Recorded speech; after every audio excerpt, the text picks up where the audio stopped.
जय श्री राम। आइए जय श्री राम शब्द पर कुछ विचार किया जाए। वास्तव में ये जय श्री राम शब्द क्या है और इसके उद्घोष का क्या परिणाम है। जय श्री राम, जय किसकी हो? श्री की हो और राम की हो। क्यों हो? क्योंकि ये संपूर्ण विश्व ब्रह्मांड इन्हीं दो शक्तियों से निर्मित है, प्रकृति और पुरुष। प्रकृति और पुरुष से ही संपूर्ण विश्व ब्रह्मांड की उत्पत्ति हुई है। तो श्री क्या है? पहले हमें श्री को समझना पड़ेगा, क्योंकि जय श्री राम। श्री क्या है? श्री का मतलब होता है प्रकृति, श्री का मतलब होता है लक्ष्मी, श्री का मतलब होता है पार्वती, सरस्वती, सीता, राधा, या संपूर्ण विश्व में जो स्त्री तत्व है, मेरी माँ, मेरी बहनें, मेरी बेटियां, ये सब स्त्री तत्व हैं, श्री हैं, श्री रूप हैं। तो एक प्रकृति है, प्रकृति स्वरूपा है। अब प्रकृति क्या है? प्रकृति क्या है इसे समझना जरूरी है। प्रकृति हमारा और आपका ये जो शरीर है, ये प्रकृति रूप ही है, क्योंकि ये मां का दिया हुआ चीज है। ये शरीर पुरुष का शरीर हो या स्त्री का शरीर हो, ये प्रकृति द्वारा प्रदत्त है। तो ये स्त्री रूप है, प्रकृति रूप है। अब प्रकृति क्या है, उसके गहन अध्ययन को अगर आप करेंगे तो क्षिति जल पावक गगन समीर। क्षिति का मतलब धरती, पावक का मतलब अग्नि, गगन का मतलब आकाश, जल का मतलब तो जल ही होता है, और हवा। क्षिति जल पावक गगन समीरा, ये 5 स्थूल तत्व हैं। और इन 5 स्थूल तत्व से ही इस सृष्टि के प्रत्येक प्राणियों के तन का सृजन हुआ है। और ये 5 तत्व के अलावा भी ये तो 5 तत्व स्थूल तत्व हैं। पृथ्वी, जल, अग्नि, वायु, आकाश, ये सब स्थूल तत्व कहे गए हैं। और स्थूल तत्व के अलावा और 3 सूक्ष्म तत्व भी होते हैं। 3 सूक्ष्म तत्व क्या है? मन, बुद्धि और अहंकार। तो 5 स्थूल तत्व और 3 सूक्ष्म तत्व, ये सब मिलकर के 8 होते हैं, जिसे अष्टधा प्रकृति कहते हैं। तो ये 8 के 8 अपने आप में निष्क्रिय है, इनकी खुद की चेतना नहीं है। ये जड़ प्रकृति के हैं। लेकिन ये 8 तत्व जब परातत्व आत्म तत्व के संपर्क में आते हैं तो यही जड़ तत्व जो है वो क्रियाशील हो उठते हैं। तो ये हमारे और आपकी जो शरीर है ये 9 तत्वों से निर्मित है। जीवित शरीर 9 तत्वों से निर्मित है और जो मृतक शरीर है उसमें सिर्फ 8 तत्व हैं। अब जीवित शरीर क्रियाकलाप कैसे करता है? कोई किस तरह से इस तरह से बोल करके वीडियो बना रहा है। ये हाथ, ये जो जड़ प्रकृति से प्राप्त हैं, ये चैतन्य कैसे हो गए हैं, कैसे क्रियाशील हैं, कैसे काम कर रहे हैं? क्योंकि इसमें नवम प्रकृति आत्म तत्व अपरा के अंदर समाहित है, इसलिए ये सक्रिय है। और जिस समय वो नवम तत्व जो है परातत्व जो आत्म तत्व का बोधक है, वो जब इस शरीर से निकल जाता है तो बाकी ये जो 8 प्रकृति के गुण है, प्रकृति का तत्व है, चित जल पावक गगन समीर मन बुद्धि अहंकार, ये 8 के 8 निष्क्रिय हो जाते हैं। अगर इसमें परा प्रकृति नहीं है तो ये निष्क्रिय हैं और परा प्रकृति के संपर्क में आने पर ही ये सक्रिय हो उठते हैं। इसीलिए जो मृत जीव होता है उसमें किसी तरह की कोई हलचल नहीं होती है।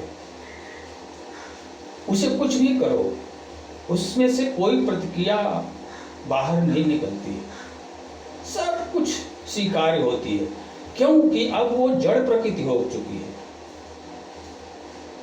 लेकिन वही अगर उसके अंदर ये जो आत्म तत्व है, नवम तत्व परमात्मा तत्व आत्म तत्व अगर उसके अंदर है तो उसके साथ आप कुछ भी करोगे तो उसके अंदर स्पंदन रहेगा, उसके अंदर क्रियाशीलता रहेगी।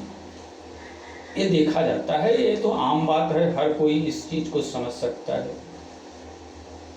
तो ये अपरा और परा, पुरुष और प्रकृति, ये दोनों तत्व एक साथ जुड़ करके किसी सृष्टि का निर्माण करते हैं। हमारी और आपकी शरीर एक विराट सृष्टि है, इसे आप कम समझिए मत। कमतर आंकने का मतलब ये होता है कि हमारे अंदर जड़ता है, अज्ञानता है। हर व्यक्ति अपने आप में एक ब्रह्मांड है और इसका ज्ञान भान तब तक नहीं हो सकता है जब तक व्यक्ति आदमी से इंसान और इंसान से मनुष्य नहीं बन जाता है। आदमी कौन है? आदमी वो है जो आदमपना से ग्रस्त है, जिसके अंदर अभी बहुत सारी बुराइयां हैं, जो अभी पशु योनि से आकर के मनुष्य योनि में केवल जन्म ले लिया है, लेकिन वो परिमार्जित नहीं हुआ है।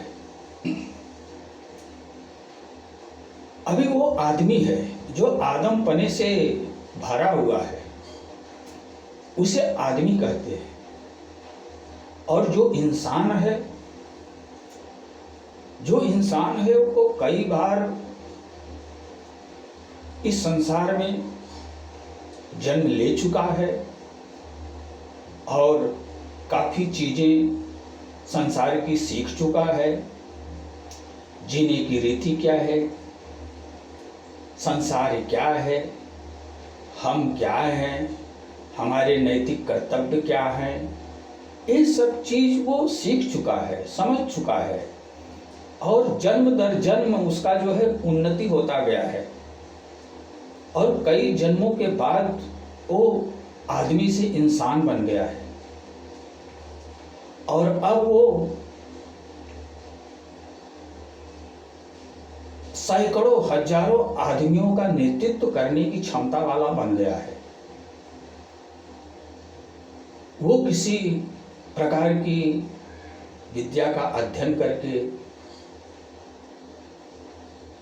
उसके रहस्य को समझ करके और उसके ऊपर खोज करके कोई कंपनी, कोई फैक्ट्री, कोई कारपोरेट ऑफिस खोल दिया है और उसमें सैकड़ों हजारों आदमियों को लगा दिया है। और वो इंसान अपने खुद के दिमाग से खुद भी पैसा कमा रहा है और हजारों आदमियों का जीविकोपार्जन भी कर रहा है। तो आदमी से इंसान श्रेष्ठ है, किंतु इंसान से भी श्रेष्ठ मनुष्य है, क्योंकि मनुष्य लाखों आदमी और इंसानों के अंदर कोई एक होता है जिसे हम मनुष्य कह सकते हैं। और जो मनुष्य होता है वो मनुष्य स्वयं को जान चुका होता है। मैं कौन हूं, मेरा अस्तित्व क्या है, उस चीज को वो जानते ही वो मनुष्य बन गया है। और अब वो संपूर्ण सृष्टि के आदमियों की, इंसानों की और यहाँ तक कि हमारे जो 84 लाख योनियों में भ्रमण करने वाले जीव हैं, सब पे अपनी दया दृष्टि बनाए रखता है और सब के प्रति सद्भाव वापरते हुए उस सब का कल्याण हो, यही चाहता है। और जहाँ तक हो सकता है वो और तो योनि में जो जन्म लिए हैं, जीवधारी जीव है, उनके लिए तो ये संभव नहीं है, लेकिन खास करके जो मनुष्य रूप में, इंसान रूप में, आदमी रूप में आज इस सृष्टि में विद्यमान हैं, उनके जीवन में बदलाव लाने के लिए वो अपने अनुभवों को साझा करता है, उनके अज्ञानता को मिटाता है और अज्ञान रूपी अंधकार की तरफ से उन्हें मोड़ करके ज्ञान रूपी उजाले की तरफ जो है वो बढ़ाता है। और शनै शनै धीरे धीरे अपने आचरण की शुद्धता करते हुए आदमी और इंसान अपने अंदर की कमियों का दमन करते हुए, सद्गुणों को ग्रहण करते हुए वो निरंतर जो है उन्नतशील होता है, आगे बढ़ता है।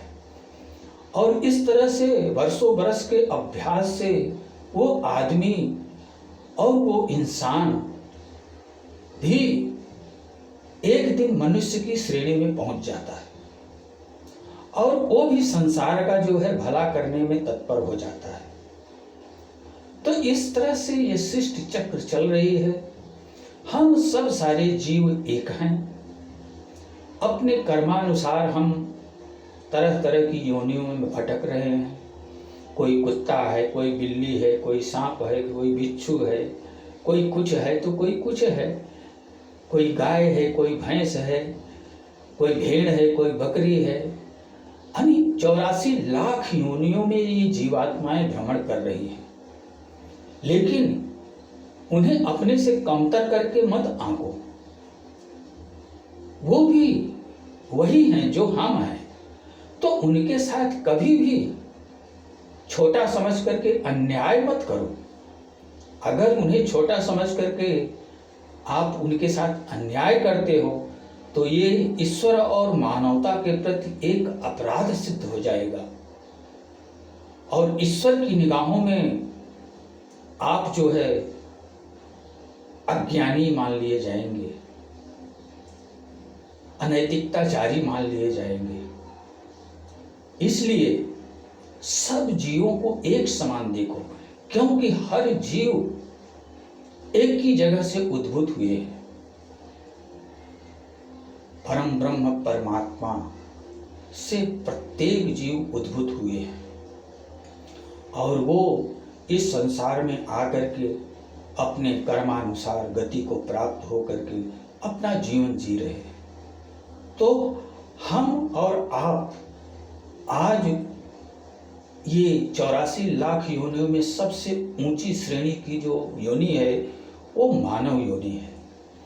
तो हम कितने भाग्यशाली हैं कि आज 84 लाख योनियों में सर्वश्रेष्ठ योनि में पहुंच चुके हैं।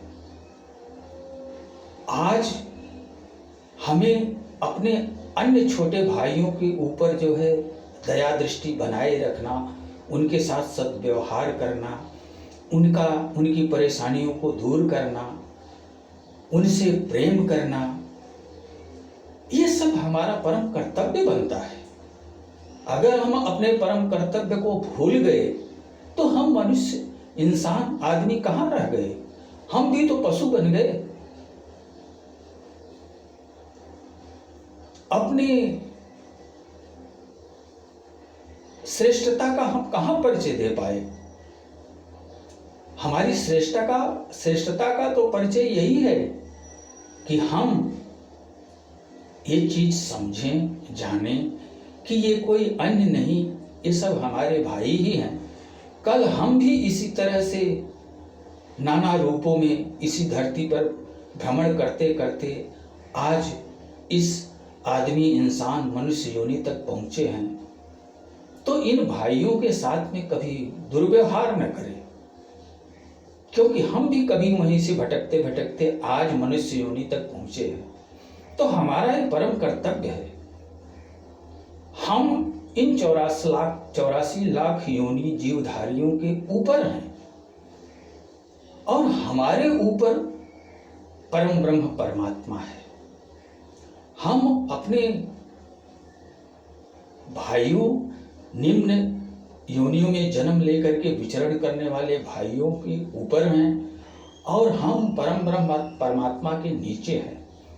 और परम ब्रह्म परमात्मा की संपूर्ण सृष्टि है। यदि हम अन्याय करेंगे किसी के प्रति, यदि हम अत्याचार करेंगे किसी के प्रति, अब सीधी सी बात है, कोई व्यक्ति है, उसके 4-5 बेटे हैं, अगर उसका कोई एक बेटा कहे, उसका बड़ा बेटा या मझला बेटा ये कहे कि पिताजी मैं इस छोटे भाई को मार डालता हूं या इसे मारकर खा लेने की हमको इच्छा हो रही है, तो क्या पिता उसकी बात सुनकर कभी प्रसन्न हो सकता है? क्या उसकी बात से कभी सहमत हो सकता है?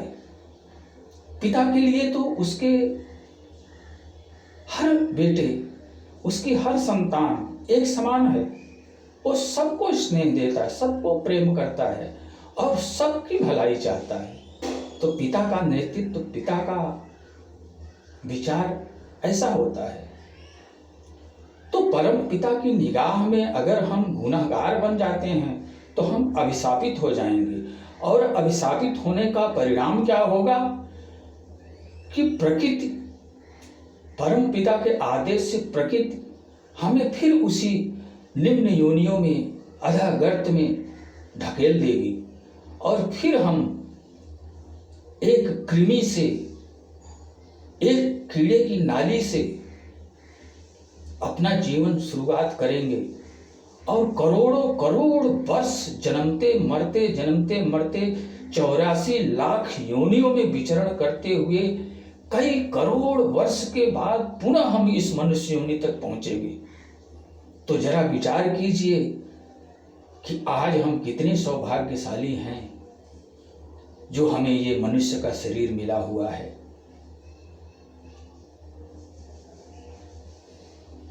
तो अपने उच्च विचार को त्याग करके निम्न सोच वाले मत बनो। आज आप मानव हो, आप बहुत श्रेष्ठ योनि को प्राप्त करके आए हो इस धरती पे। आपका नैतिक कर्तव्य क्या है? आपका नैतिक कर्तव्य यही है कि आपके नीचे जितने भी जीव हैं सबसे स्नेह करो, सबसे सद्भाव रखो, और हमारे साथ परिवार के रूप में जितने भी लोग जुड़े हुए हैं, समाज के रूप में जितने भी लोग जुड़े हैं, हमारे देशवासी के रूप में जितने लोग हमसे जुड़े हुए हैं, अगर वो किसी तरह परेशान हैं तो हम क्या कुछ करके उनकी परेशानी को दूर कर सकते हैं, ये विचार करना हमारा नैतिक कर्तव्य होता है। और हम एक दूसरे का सहयोग करते हुए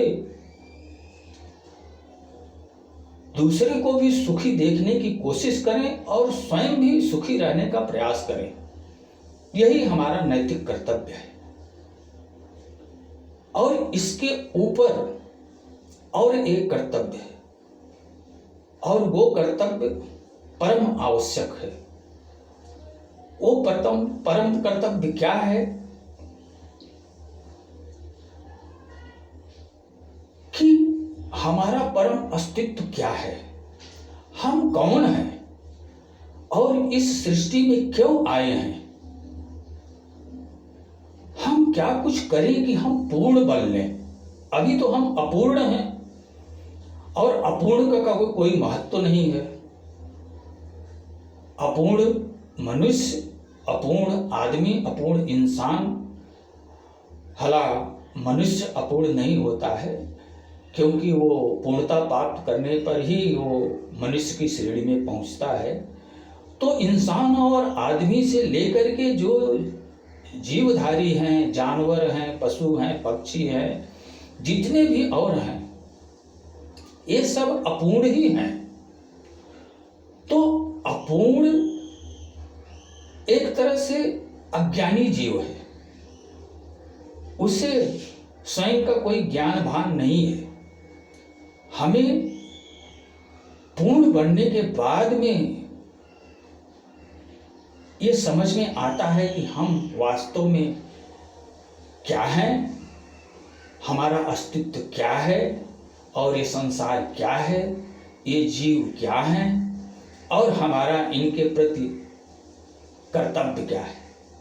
इन सब चीज़ों का भान, इन सब चीज़ों का ज्ञान एक मनुष्य को रहता है, न इंसान को रहता है और न ही आदमी को रहता है। और जानवर, पशु, पक्षी की तो बात ही छोड़ो, वो तो अज्ञानी जीव हैं ही।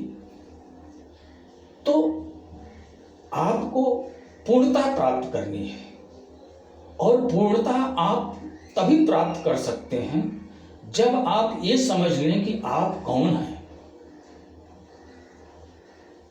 तो योग तब साधना करते करते जब आप अपने शरीर के सारे दुर्विकारों को जला देंगे, जब आप पूर्ण रूपेण शुद्ध हो जाएंगे, आंतरिक रूप से जब आप पूर्ण रूपेण शुद्ध हो जाएंगे, तब आप में निर्मलता प्रकट होगी, निर्मल होंगे आप तब। और जब आप निर्मल होंगे तो आपको निर्मल चीजें पसंद आएंगी, तब आपको ईश्वर श्रद्धा भक्ति प्यारी लगने लगेगी। जो आज जिस श्रद्धा भक्ति से आदमी और इंसान दूर भागता है और अपने घर संसार को सुखी बनाने के लिए प्रयत्नशील रहता है, वो भावना तब परिवर्तित हो जाएगी। तब उसे ये भान हो जाएगा कि ये सब नश्वर चीजें हैं, ये तो जीविकोपार्जन का एक साधन है, इससे हमारी कोई उन्नति नहीं हो सकती है। हम कार, कोठी, बंगला, बड़े आदमी, दौलत कमा करके अगर बड़े आदमी भी बन गए तो उससे कुछ फर्क नहीं पड़ता है। हम एक पशु की तरह अज्ञानी जीव ही हैं, जब तक हमें स्वयं का ज्ञान भान नहीं है, मैं कौन हूं।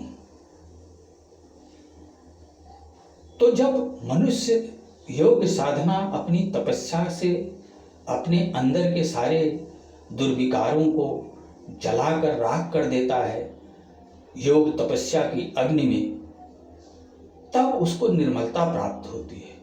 और जब निर्मलता प्राप्त होती है तब ही वो ईश्वर तत्व को जानने समझने के लायक बनता है, तब उसमें ईश्वर को समझने की क्षमता आती है। उसके पहले नहीं, उसके पहले ईश्वर सत्ता क्या है उसे जानने की इच्छा जो है वो उस विषय से भागता है। क्यों? क्योंकि उसके अंदर वो क्षमता नहीं है, वो निर्मलता नहीं, वो काबिलियत नहीं है। इसीलिए रामचरितमानस में प्रभु श्री राम ने क्या कहा है? निर्मल मन जन सो मोहि भावा, निर्मल मन जन सो मोहि पावा, मोहि कपट छल छिद्र न भावा। अर्थात जो निर्मल विचार का बन चुका है, अपने भौतिक कलमश को जला चुका है, जो निर्विकारी बन चुका है, निर्मलता तो उसी में आ सकती है, बाकी किसी में तो निर्मलता आने का कोई सवाल ही नहीं है। क्योंकि हमारा शरीर विकारों से भरा हुआ है, क्योंकि ये प्रकृति प्रदत्त है और प्रकृति के तमाम गुण धर्म इसमें रहना स्वाभाविक है। इसलिए हमें इन सब से ऊपर उठ करके जब निर्मल बनना है और निर्मल बन के फिर आध्यात्म अनुशीलन करते करते शनै शनै शनै शनै योग अभ्यास साधना के द्वारा जो है अपने दुर्विकारों को जला करके आगे बढ़ करके किसी सच्चे सद्गुरु के संपर्क में जाना है, उसके चरणों में नमन करके दंडवत करके उससे ये आग्रह करना है कि हे देव, हम आपके शरणागत हैं, हम आपके शिष्यत्व को स्वीकार करते हैं, आप हमारे ऊपर अनुग्रह कीजिए और हमें परम सत्य तक पहुंचने का मार्ग दिखाइए। इस तरह से जब आप किसी सद्गुरु की शरण में जा करके उसके चरणों में शीश को झुका करके निवेदन करेंगे तो सद्गुरु जो होता है वो परम दयालु होता है। और सद्गुरु को तो मेरे विचार से सद्गुरु कोई और नहीं होता, स्वयं ईश्वर ही सद्गुरु के रूप में इस धरती पे आकर के जीवों का कल्याण करते हैं। हमारा तो यही मानना है कि सद्गुरु रूप राम जग आवहीं, ज्ञान भान उर तिमिर दुरावहीं। तो गुरु, सद्गुरु और ईश्वर में कोई अंतर नहीं होता है। सद्गुरु ईश्वर भी होता है और गुरु भी होता है, और ईश्वर भी होता है, गुरु भी होता है, दोनों एक ही होते हैं। दोनों का जो है अपना कार्य क्षेत्र अलग होता है। ईश्वर का कार्य क्षेत्र विराट है, विशाल है, अनंत ब्रह्मांड को नियंत्रित करना है, वो अनंत ब्रह्मांड का नियामक है। और गुरु का एक संक्षिप्त दायरा है। गुरु अपने कार्य को अंजाम देता है। उसका कार्य क्या है? अज्ञानी जीवों पर दया करना, अज्ञानी जीवों का भला करना, अज्ञानी जीवों को धीरे धीरे उन्नत करके उसे आत्म तत्व तक जो है पहुंचाना, और आत्म तत्व को दिखा करके उसे अपने जैसा बना देना, यही सद्गुरु का परम कर्तव्य है। और इस संसार में बहुत सारे जो सच्चे सद्गुरु हैं वो अपने कार्यभार को बहुत अच्छी तरह से निभा रहे हैं। तो इस परंपरा से जो है हम जीव से शिव तक पहुंच रहे हैं। जीव तभी तक जीव है जब तक शिव तत्व से अवगत नहीं है। जिस दिन शिव तत्व से अवगत हो जाता है, जिस दिन शिव तत्व को समझ जाता है, जिस दिन शिव तत्व को अपनी आंखों से देख लेता है, इन आंखों से नहीं, इन चर्म चक्षुओं से नहीं देख पाओगे। इन चर्म चक्षुओं से केवल इस भौतिक जगत की चीजों को आप देख सकते हो, लेकिन अंतर जगत की चीज़ों को देखने के लिए ये जो जहाँ पर संत लोग, जहाँ पर माताएं बहनें विदिया लगाती हैं, जहाँ पर संत महात्मा तिलक करते हैं, वो स्थान हमारा दिव्य स्थान है। उसे आज्ञा चक्र कहते हैं। और यहीं पर तृतीय नेत्र है जो कि बंद अवस्था में है और वो सदैव बंद ही रहता है, उसे खोलना पड़ता है। और खुलता कैसे है? वो योग तपस्या साधना से सद्गुरु के द्वारा बताए गए मार्ग का अनुसरण करके जब मनुष्य तपस्या करता है, निर्मल बन करके जब आगे आध्यात्मिक उन्नति करने के लिए जब आगे बढ़ता है, तो वर्षों बरस उस पद पर चलने के बाद जब वो तटस्थ हो जाता है, स्थिर हो जाता है, तब धीरे धीरे उसे आध्यात्मिक जगत की रहस्य भरी चीजें जो है वो दृष्टिगोचर होने लगती है। और अपने इसी आज्ञा चक्र से जब तृतीय नेत्र खुलता है तो संपूर्ण विश्व ब्रह्मांड दिखता है। संपूर्ण विश्व ब्रह्मांड दिखता है। चिदाकाश, चिदाकाश जिसके बारे में कहा गया है, भगवान शिव स्तोत्र में आता है, नमामि शमीशान निर्वाण रूपम विभुम व्यापकम ब्रह्म भेद स्वरूपम निजम निर्गुणम निर्विकल्पम निरीहम। तो चिदाकाश, चिदाकाश रूपम, चिदाकाश क्या है? चिदाकाश आपके हृदय में ही स्थित आकाश है। आपका चित्त जिसे महसूस करता है वो आकाश चिदाकाश है। और उसी चिदाकाश में, उस चिदाकाश में सूर्य नहीं है, चंद्र नहीं है, तारा नहीं है, कुछ भी नहीं है। वो चिदाकाश निर्मल दिव्य पावन दुधिया कलर से ओतप्रोत है। और वो इस आकाश से अनंत गुना विशाल है, विराट है, जिसे देखने के बाद एक बार साधक सहम जाता है। दो चार बार तो वहां जैसे ही चेतना उसकी पहुंचती है वैसे ही उसका मन उसे तत्काल खींच लेता है, आगे बढ़ने ही नहीं देता है। लेकिन योग साधना करते करते करते करते अभ्यास के द्वारा जब बार बार चेतना वहां पहुंचती है तो अभ्यस्त हो जाती है। और अभ्यस्त हो जाती है तो उस चिदाकाश में विचरण करने की योग्यता प्राप्त कर लेती है। और उस चिदाकाश में सबसे आश्चर्यजनक चीज क्या है? हमारे कुछ जो निराकारी निरंकारी लोग हैं वो उसे ही अपना ईश्वर का स्वरूप मान करके जो है उसी अवस्था तक उठ करके वो बोलते हैं ईश्वर निराकार है, निराकार है। यानी चिदाकाश में जैसे ही उनका चित्त प्रविष्ट होता है वो यही मान बैठते हैं कि यही ईश्वर का स्वरूप है। यही अनंत विराट विशाल ब्रह्मांड जो दिख रहा है, जो चिदाकाश दिख रहा है, यही ईश्वर का स्वरूप है। लेकिन ऐसा नहीं है। वो स्वरूप ईश्वर का स्वरूप वो ईश्वर की देह रूप में है। चिदानंद में देह तुम्हारी विगत विकार जाने अधिकारी। वो चिदानंद जो है वो ईश्वर तत्व का शरीर है, उनकी काया स्वरूप है वो चिदाकाश। लेकिन उसी चिदाकाश में परम ब्रह्म परमात्मा स्वयं विराजमान है, जिन्हें हम सच्चित आनंद, सच्चिदानंद कहते हैं। उनका पूर्ण स्वरूप विद्यमान है। और साधक का जैसे ही चित्त उनको देखता है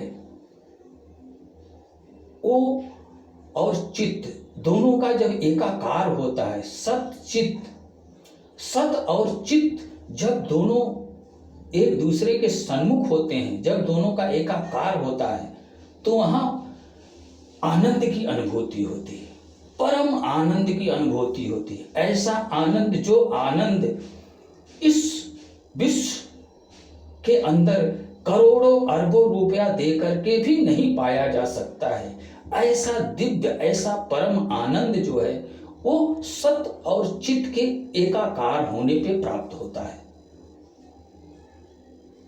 योगी लोग जंगलों में क्यों पड़े रहते हैं? क्या कभी आपने सोचा?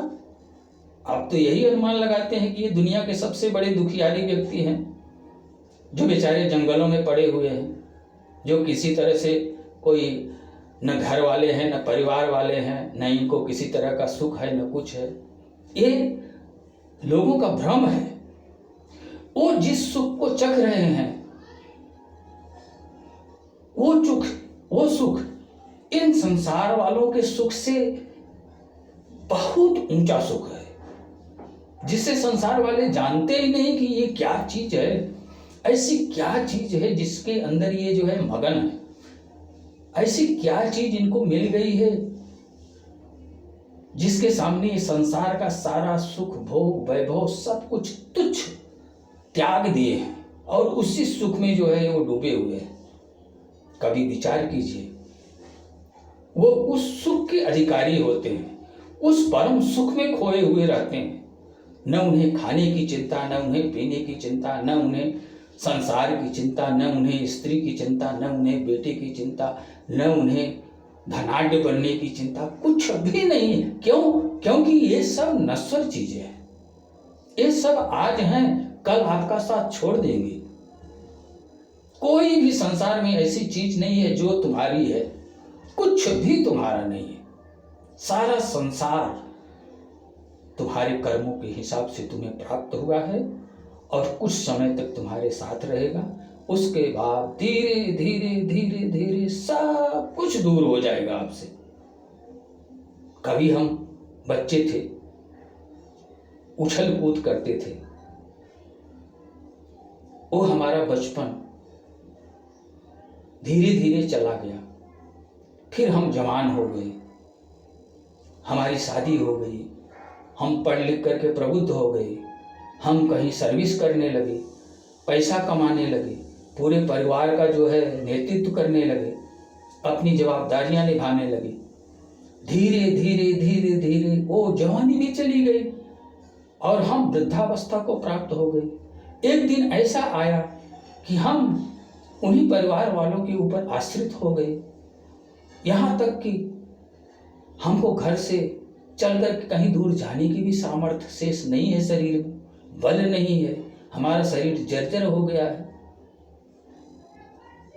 हम खाट पर पड़े हुए हैं। पूरा परिवार अगर लायक है तो हमारी देखभाल कर रहा है, अगर नहीं लायक है तो हमको अनाथ आश्रम में ले जा करके फेंक दिया कि वहीं जन्म, वहीं जियो, वहीं मरो, हमको फुर्सत नहीं तुम्हारी सेवा करने की। तो ये सब चीजें क्या है? अंत में साथ में आपके क्या जाएगा? ये संसार, जिस दौलत को कमा रहे हो, जिसको अपना समझ रहे हो, नहीं, कुछ भी तुम्हारा नहीं है और अंत समय में तुम्हारा कुछ भी साथ जाने वाला नहीं है। यहाँ तक कि एक अधेला, एक रुपया भी आप अपने साथ ले जाने की तो बात छोड़ो, आपका ये खुद का शरीर आपको साथ छोड़ देगा। ये चला जाएगा मरघट में और आप चले जाओगे जो है अनंत ब्रह्मांड में। तो वास्तविकता क्या है? कभी आप जानने समझने की कोशिश किए कि ये जीवन क्या है, हम क्या हैं, हमारा परम कर्तव्य क्या है, हमें किसको जान करके पूर्णता प्राप्त करनी चाहिए, या हमें इसी संसार में जो है इसी तरह जो है व्यस्त रह करके माया मोह की अवस्था में, वृद्धावस्था में चला जाना है। और जब शरीर जर्जर हो जाएगा तो आप क्या तपस्या करेंगे, क्या योग साधना करेंगे? तब तो आपके शरीर के अंदर वो शक्ति ही नहीं शेष रहेगी। तब तो आप एक अपाहिज की तरह हो जाएंगे। तो जब तक आपके शरीर में ताकत है, जब तक आपके शरीर के अंदर क्षमता है, तब तक आप ये प्रयास करो कि हम कौन हैं, हम इस दुनिया में क्यों आए हैं, हम पूर्णता को कैसे प्राप्त कर सकते हैं। इस संपूर्ण विश्व ब्रह्मांड का जो रहस्य है वो कौन है, उसे जानना है आपको, और उसे जानने के बाद ही आपको पूर्णता प्राप्त होगी। तो ये हमको 8 तत्वों से निर्मित शरीर प्राप्त हुआ है। प्रकृति भी हमारे साथ में है, और आत्म तत्व पुरुष भी हमारे साथ है, यानी सीता स्वरूप ये शरीर है और आत्मा स्वरूप मेरे प्रभु राम हैं। तो दोनों आज हमारे शरीर में एक साथ हैं। आज हम सीताराम युक्त हैं। आज हम माता सीता को राम का होने का एहसास, ज्ञान भान नहीं कराए तो हम कितने बड़े पातकी हैं, स्वयं के हंता हैं, स्वयं के शत्रु हैं। यह शरीर माता सीता का अस्तित्व है, और इसके अंदर जो आत्म तत्व है वही मेरे प्रभु राम है। तो सीता और राम जब एक दूसरे के सामने एकाकार होंगे तभी तो जीवन सार्थक होगा। अगर वो अलग अलग रहेंगे, हालांकि राम तो सब कुछ जान रहे हैं, लेकिन अगर सीता जी राम जी से परिचित नहीं होंगी तो क्या वो सुपुनीता कही जा सकेंगे? नहीं कही जा सकेंगे। तो ये क्या शरीर हमारा आपका जब तक उस राम रूपी आत्म तत्व को नहीं देख लेता है तब तक क्या ये शुद्ध कहा जा सकता है? तब तक क्या ये मनुष्य कहा जा सकता है? तब तक क्या ये सार्थक हो सकता है? कदापि नहीं। इसके लिए आपको स्वयं के मन मति में तन्मयता पैदा करना होगा, किसी सद्गुरु की शरण ग्रहण करनी होगी, और नियमतः अभ्यास के द्वारा भोग भाव को त्याग करके योग भाव को ग्रहण करके अग्रसर होना पड़ेगा। और वर्षों वर्ष की तपस्या के बाद फिर आप निर्मल बन पाएंगे, और निर्मल बनने के बाद आत्म साक्षात्कार करके ही आप ये समझ सकेंगे कि सोहम ब्रह्मास्मि, सोहम ब्रह्मास्मि, सोहम ब्रह्मास्मि। मैं वही ब्रह्म हूँ, मैं वही ब्रह्म हूँ, ब्रह्म के अलावा कुछ नहीं है। संपूर्ण विश्व ब्रह्मांड में ब्रह्म के सिवा और कुछ है ही नहीं। सबके अंदर एक वही ब्रह्म विराजमान है, अनंत रूपों में एक वही ब्रह्म विराजमान है। उसके अलावा पुरुष और प्रकृति के अलावा और इस विश्व ब्रह्मांड में कुछ भी नहीं है। कैसे नहीं है? संपूर्ण धरती प्रकृति स्वरूप है, और संपूर्ण धरती पर जितने भी जीव हैं, जितने भी शरीरधारी जीव हैं, वो सब प्रकृति पुत्र हैं। हर शरीर जो है प्रकृति प्रदत्त है, और हर शरीर को सक्रिय करने के लिए जो है उसके अंदर ब्रह्म स्वयं मौजूद है। वही सबके अंदर बैठ करके हर किसी को क्रियाशील रखा है। तो आखिर ये सीधी सीधी सी बात है, सरल सरल सी बात है। तो इस अध्यात्म को, इस जीवन को समझने में कहाँ कठिनाई है? हाँ, कठिनाई होगी जब आप योग तपस्या के मार्ग पर अग्रसर होंगे, तब आपको थोड़ी बहुत कठिनाई तो महसूस होगी, क्योंकि आप इस विश्व ब्रह्मांड का हीरा खोजने निकले हो। तो इतना सस्ता नहीं है कि आपको घर बैठे और इच्छा करने से प्राप्त हो जाएगा। उसे पाने के लिए तो आपको प्रयत्न करना ही होगा। और लेकिन वो प्रयत्न आज करो या कल करो या 1000 साल के बाद करो, इस जन्म में करो या उस जन्म में करो, करना तो पड़ेगा। क्योंकि जब तक आप उस आध्यात्मिक ऊंचाई तक नहीं पहुंच जाते, जब तक आप आत्म साक्षात्कार नहीं कर लेते, तब तक आपका जन्म मरण के चक्र से, संसित चक्र से आपका छुटकारा नहीं है। आप जन्मेंगे, जिएंगे, मरेंगे, जन्मेंगे, जिएंगे, मरेंगे, यही सिलसिला सतत चलता रहेगा। किसी ने कहा है कि गंगा तट के दोनों तटों पर जितनी रेत है, जितने बालू के कण हैं, गंगा हरिद्वार से, गोमुख से लेकर के और गंगा जहां समुद्र में मिली है, गंगा सागर तक, गंगा के दोनों किनारों की पूरी रेत को इकट्ठा कर लिया जाए और उन रेतों के एक एक कण को गिन लिया जाए, ये करना संभव है। लेकिन हमारे और आपके कितने जन्म हो गए, एक गणना करना संभव नहीं है। यही अब आप अनुमान लगा दीजिए। और यह शर्त तभी पूर्ण होगी जब आप स्वयं में स्थित, आपके हृदय में जो विराट ब्रह्मांड है, जो विराट चिदाकाश है, उसके अंदर जो परम ब्रह्म परमात्मा सच्चिदानंद घन विराजमान है, जब तक आप अपने चित्त द्वारा उन्हें देख नहीं लेंगे, समझ नहीं लेंगे, तब तक आपके इस जन्म मरण चक्र को कोई समाप्त नहीं कर सकता है। तो मेरा आप लोगों से यही निवेदन है कि अपने जीवन को सार्थक बनाओ और आनंद में जीवन जियो। किसी तरह का कोई दुख आपके नजदीक आ नहीं सकता है। कभी संभव है कि सूरज के नजदीक अंधेरा चला जाए? उसी तरह आप एक सूरज हो, अज्ञानता रूपी अंधकार आपके नजदीक नहीं आ सकता है। अगर आप मनुष्य बन गए तो, अगर मनुष्य नहीं बने तो इसी अज्ञानता के अंदर जो है तुम डूबे रहोगे और जीवन क्या है, संसार क्या है, किसी तरह का कोई ज्ञान ध्यान अनुभव नहीं होगा।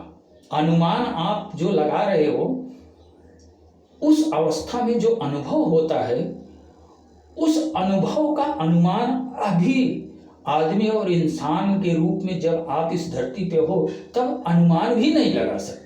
क्योंकि अनुमान भी तो वही लगाया जा सकता है ना जो कुछ महसूस किया जा सकता है।